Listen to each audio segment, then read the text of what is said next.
Okay, hello, psych students. My video cut off on me. So we are on number 18. Number 18, how to create a graph. We have to click and hold on the letter of column A right here.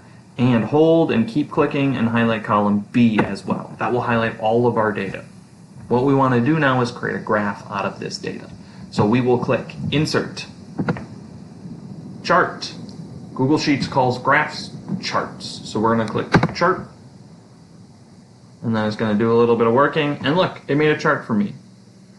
Now, this isn't the chart that I want to keep, right? Because this isn't giving me data that I can use. If I look at this, am I able to answer my research question of, do pets improve your mood? Well, I look here and I'm like, I have absolutely no idea. So what I need to do is I need to change some things around with my graph. And that's this whole section about hot tips for customizing your graph. Depending on what you need your graph to look like, you have to do a few different things. For all your graphs, though, you should change the titles. So here, I need to figure out and change the title of my graph. The title should be your type of pet versus your mood when around your pet. Right? Because those are my two variables. So I should change my variable down here to the type of the pet.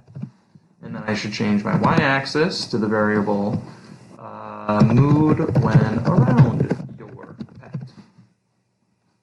Right? And that'll be a 1 to 10 scale. So here, we've got a little bit more information. We need to customize the graph a little bit. So I'm going to click on the graph.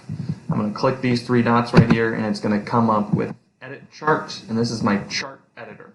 So everything here on the chart editor will help me make this the chart that I want it to be. A line chart isn't necessarily helpful. What I want to do is I want to say, well, per this type of pet, I have a certain mood. But I have all of these different variables here at the bottom based on all of these different survey responses. So I have 20 survey responses, so I have 20 different pets listed here. I only want one response for dog, one response for cat, one for bird, one for fish, one for rabbit, all of the above. So that means I need to aggregate, or I need to combine this data. So I click aggregate, and look, it took all of them and combined them right here. What it's doing, though, is it popped up with this little sum box. Look, if I unclick aggregate, that box goes away. If I click aggregate, it comes with sum. But you see here, this is no longer a scale of 1 to 10. It means it added up all these numbers. So I need to average those numbers. If I average those numbers, it'll still be on a scale of 1 to 10. But a line graph doesn't help because I'm not showing any information over time. Each of these individual columns should stand alone. So I need to change the chart type from a line chart, and I should change it to a column chart. Look at all these options that I have, though. But I just want a column chart. Boom, there's my column chart. I'm so close, but not done. Look, all of these responses should be from a 0 to 10, but it caps at 8. So what I need to do is I need to customize this graph, and I'm going to click Series, I think. Nope. See, I'm not the best either. I'm going to click on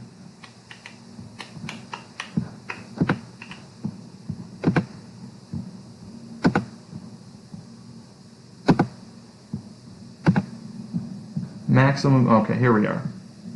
I'm going to click on vertical axis right here, and I'm going to click maximum value 10, minimum value 0.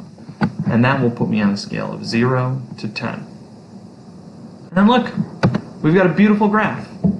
Am I able to answer my research question of, do pets improve your mood? Well, here we go. It says, mice, we don't have a great mood over here in general. But like if I have a rabbit, my mood's at an 8. If I have a dog, my mood's at an 8. And this might be a good graph for me to use.